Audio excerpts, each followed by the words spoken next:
Hi friend, नमस्कार। आज हम कंडक्शन ऑफ मिल्क पाथ पढ़ेंगे। और कंडक्शन ऑफ मिल्क पाथ के अंदर यानी कि जो किस प्रकार से जो यानी कि जो हमारे जो स्तन ग्रंथि होती है, उस स्तन ग्रंथि से दुग्ध किस प्रकार से यानी कि एल्विलाई से होते हुए कैसे एम्पुला होते हुए और निप्पल तक जाता है, उसके बारे में जानेंगे कि जो दुग्ध होता है उसका जो यानी कि पाथ कैसे होता है, कैसे हुए है यानी कि मेमोरी लोब से लेकर निप्पल तक जाता है। तो आइए स्टार्ट करते हैं कंडक्शन ऑफ मिल्क पाथ। सबसे पहले जो मेमोरी लोब होती है, यानी कि बोले तो स्तनपाली होती है, ये संख्या में कितनी होती है? संख्या में 15 से 20 होती हैं। 15 से 20 संख्या में होती हैं कौन? Memory lobe. और जो मेमोरी लोब होती हैं, जो मेमोरी लोब यानी कि जो मिलकर बाद में किसका निर्माण कर देती हैं? ये एम्पुला का निर्माण करती हैं। एम्पुला बोले तो कुपिका का निर्माण कर देती हैं। जो कुपिका होती है एक प्रकार से जो कोशिकाओं का गुच्छा होता है। और जो एल्वेलाई होती हैं, जो इनकी कुपिकाएँ बाद में किसका निर्माण कर देती हैं? ये निर्माण कर देती हैं हमारे जो मेमोरी डक्ट होती है, उस मेमोरी डक्ट का बोले तो स्तन नलिकाओं। जो स्तन नलिकाएँ होती हैं, जो हमारी जो स्तन नलिकाएँ होती हैं, ये एक प्रकार से जो यानी कि ये जो मेमोरी लोब और एल्वेलाई के बाद में तीसरे नंबर पर आता है। इसके बाद में आता है मेमोरी ट्यूब, बोले तो स्तन वाहिनी। जो स्तन वाहिनी होती है, स्तन वाहिनियाँ मिलकर बाद में किसका निर्माण कर देती हैं? एम्पुला। और एम्पुला एक प्रकार से फूला हुआ भाग होता है। और जो एम्पुला होता है, उस एम्पुला के बाद में आती है क्या?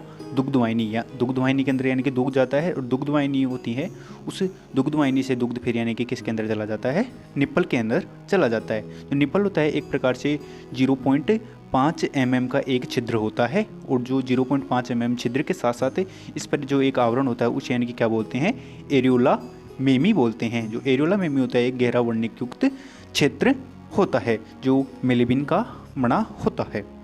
तो ये निप्पल के बारे में देख लिया। तो यहाँ से अब देखते हैं कि जो एल्वेलाई होती है यानी कि कुपिका, इसकी संरचना कैसी होती है? एक प्रकार से बारे यानी कि घनाकार यानी कि जो कोशिकाएं होती हैं, और जो बीच वाले पार्ट होता है उसके अंदर यानी कि मिल्क का कंडक्शन होता है।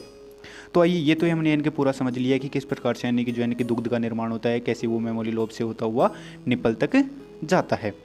तो इसके अंदर ये जो एक प्रकार से यानी कि हमने रफ के अंदर यानी कि पूरा अच्छी तरह से समझ लिया।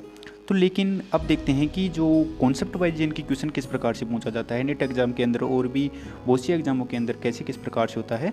तो ऐसे क्रम वाइज सीरीज में क्वेश्चन कैसे पूछ सकता है? जैसे कि मेमोरी लोब और एल्वेलाई का तो हमको इनके पता है, यानी कि ये दो तो हमें इनकी याद रह जाती हैं, लेकिन बाद में कन्फ्यूज हो जाता है। एक तो मेमोरी ट्यूब और मेमोरी डक्ट के अंदर की पहले इनमें से कौन सा आएगा।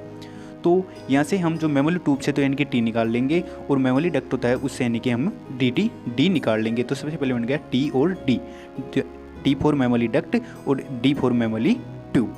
तो यहाँ तक हो गया। उसके बाद में जो एम्पुला होता है, उस एम्पुला से हम निकालेंगे क्या? ए, और जो लैक्टिफेरस यानी कि डक्ट होती है उससे हो जाएगा डी, और यानी कि निप्पल से हो जाएगा क्या? हमारा एन हो जाएगा। तो ALN ये हो जाएगा एम्पुला, लैक्टिफेरस डक्ट्स और निप्पल।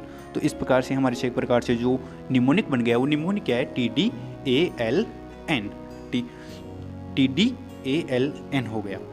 तो इस तरह से ये हमने एक निमोनिक बना लिया, जिससे हमें यानी कि एग्जाम के अंदर अच्छी यानी कि कंफ्यूज नहीं होगा। जैसे memory lobe, alveoli, memory tube और memory duct, ampulla, lactiferous ducts और निप्पल।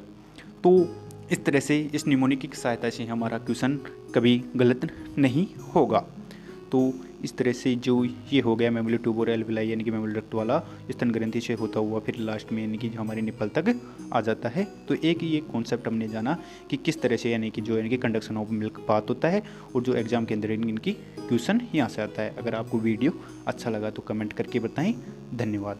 जय हिंद, वंदे मातरम।